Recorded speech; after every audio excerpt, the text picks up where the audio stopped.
Ketika mendengar kata petani, bayangan yang muncul di benak kebanyakan orang adalah sawah yang becek, panas terik matahari, dan penghasilan pas-pasan. Di Indonesia, profesi petani memang sering dikaitkan dengan kemiskinan dan keterbatasan. Tapi di belahan dunia lain, ada sekelompok orang yang membuktikan bahwa bertani bisa menjadi jalan menuju kekayaan luar biasa. Mereka mengelola tanah seluas kota, memanfaatkan teknologi modern, dan membangun kerajaan bisnis dari komoditas yang tumbuh di atas tanah. Yang menarik, Indonesia juga punya kisah-kisah serupa. Petani-petani yang memulai dari nol, dari lahan sempit, dari keterbatasan, lalu menjadi miliarder. Mereka membuktikan bahwa tanah Nusantara juga bisa melahirkan konglomerat. Inilah kisah mereka.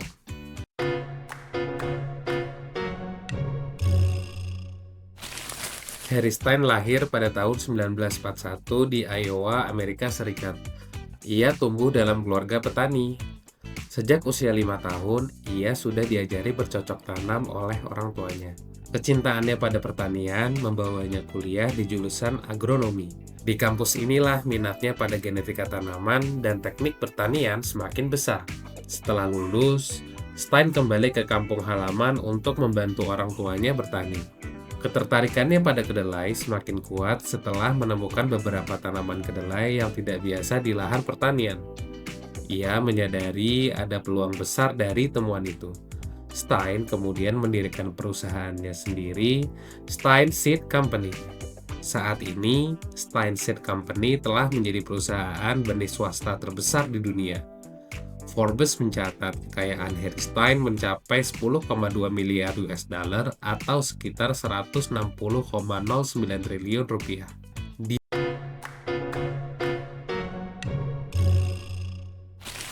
Diana Hendricks lahir di Wisconsin, Amerika Serikat pada tahun 1947. Ia tumbuh dalam keluarga petani dan peternak sapi perah. Sejak kecil, ia melihat sendiri etos kerja ayahnya. Di usia 17 tahun, Dian hamil dan harus menikah. Ia hampir tidak bisa menyelesaikan sekolah, tapi berkat tekadnya, ia tetap lulus dengan belajar di rumah. Pernikahan pertamanya hanya bertahan 3 tahun. Diana menjadi orang tua tunggal dan harus berjuang keras menghidupi anaknya. Dari pekerjaan sebagai penjual properti, ia bertemu dengan Ken Hendricks yang kemudian menjadi suami keduanya. Pasangan ini kemudian membeli 200 rumah tua dan menyewakannya ke mahasiswa. Usaha kos-kosan ini cukup sukses. Setelah 6 tahun, mereka membeli toko bangunan yang sedang bermasalah. Ide bisnisnya sederhana, membeli bahan bangunan langsung dari produsen, lalu menjualnya ke kontraktor. Mereka menamai toko itu ABC Supply. Strategi ini terbukti jitu. Hanya dalam 5 tahun, ABC Supply berkembang menjadi 50 toko. 11 tahun kemudian, penjualan meroket menjadi 1 miliar US dollar. Di tengah kejayaan, suaminya meninggal pada tahun 2007. Banyak yang mengira Diana akan terpuruk. Tapi Diana justru melihat peluang. Ia mengakuisisi kompetitor dan terus mengembangkan bisnis. Saat ini, ABC Supply memiliki lebih dari 900 cabang dengan pendapatan 18,5 miliar US dollar. Forbes mencatat kekayaan Diana Hendricks mencapai 15,6 miliar US dollar atau sekitar 238 triliun rupiah. Di tengah kesuksesannya, tak banyak yang tahu bahwa Diana adalah penyintas 2 jenis kanker. Pengalaman ini membuatnya aktif mendonasikan dana untuk penelitian kanker.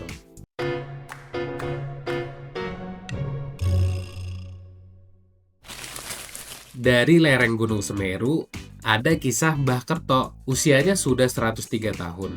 Namun semangatnya masih seperti pria setengah abad lebih muda. Setiap pagi, sebelum matahari muncul, Mbah Kerto sudah turun ke ladang. Ia menenteng cangkul, memeriksa tanah, dan mengatur irigasi tanamannya. Yang luar biasa, Mbah Kerto kini diyakini memiliki aset pertanian bernilai miliaran rupiah. Kekayaannya bukan datang dari warisan, tapi dari kesabaran di ladang seluas 15 hektar yang ia kelola sejak muda.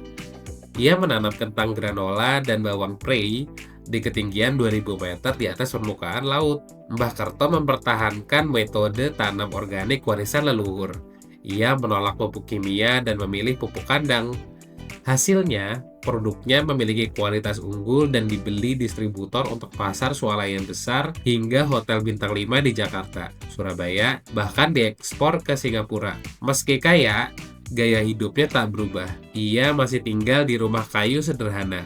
Uangnya digunakan membeli traktor yang dipinjamkan gratis ke petani muda dan membangun masjid desa. Kata Mbah Kerto, jangan pernah bohong, jangan pernah malas. Tangan ini harus capek. Kalau kita malas, rezeki juga malas datang.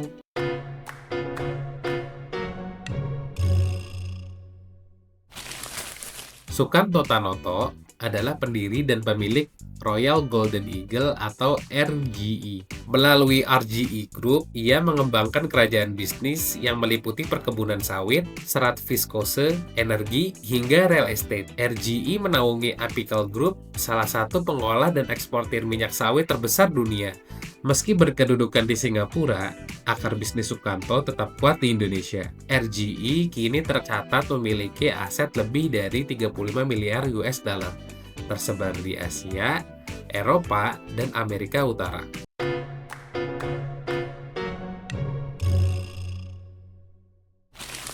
Martua Sitorus lahir di Pematang Siantar, Sumatera Utara, dari keluarga sederhana.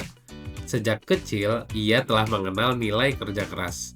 Mulai dari berjualan udang hingga menjadi loper koran pernah dilakukannya untuk membantu biaya sekolah. Pengalaman ini membentuk Martua sebagai sosok pekerja keras. Setelah menyelesaikan studi, ia merintis karir sebagai pengusaha. Awalnya ia memulai usaha minyak sawit dalam skala kecil. Karirnya mulai berkembang setelah bertemu Kwok Hon Hong. Mereka berdua menjadi mitra bisnis dan mendirikan Wilmar International pada 1991. Perusahaan ini kemudian menjadi salah satu grup agribisnis ternama di Asia. Martua memutuskan keluar pada 2018 dan bersama saudaranya mendirikan KPN Corporation. Perusahaan ini memiliki portofolio di kelapa sawit, properti, manufaktur semen, dan kesehatan. Salah satu pencapaian membanggakan adalah perusahaan semen Cemindo Gemilang yang sukses melantai di bursa saham. Forbes mencatat kekayaan Martua Sitorus mencapai 3,5 miliar US dollar atau sekitar 57 triliun rupiah.